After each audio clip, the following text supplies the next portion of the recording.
I think, first of all, aspiring writers need to remember that if they want to write literature, they have to read literature.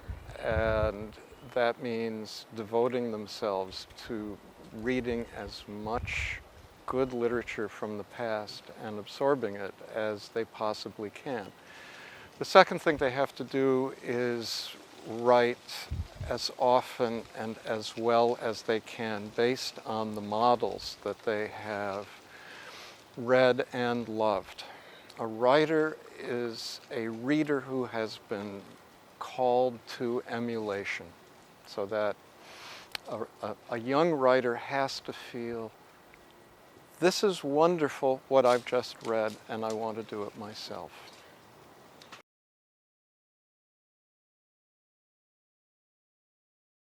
What I said to the Ramapo College students in my talk was that when they think about stories, they have to remember that stories are built out of certain devices that they can learn.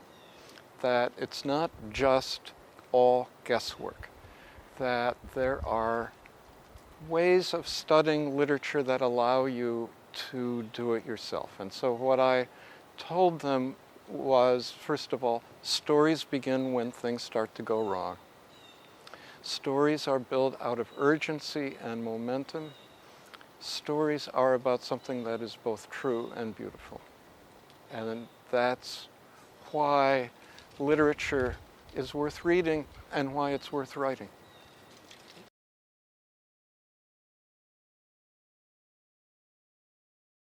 In the world that we live in now, there are too many people who don't identify with other people, don't care about what kind of lives they live, don't care about the conditions that they live under.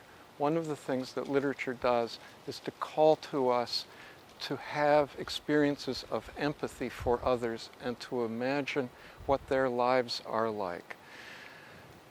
The liberal arts help us to think, to conceptualize, and to imagine lives that are not like our own. That's particularly true of the arts. And that also is what I was saying to the Ramapo College students this afternoon.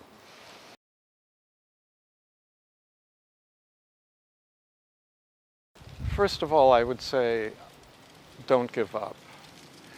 Don't quit. You have to be stubborn to manage any kind of life in the arts, whether it's painting or dancing, writing, making movies, whatever it is. You have to go through an apprenticeship. And you have to remember that success is not going to be yours overnight. It's a long process. You have to invest a lot of time and a lot of energy, stubbornness, intelligence, and heart and soul. None of this comes easily to anybody. And so, again, what I would say is the first piece of advice is don't quit. The second piece of advice is learn to know what you love and do your best to learn how to do it so you can emulate it yourself.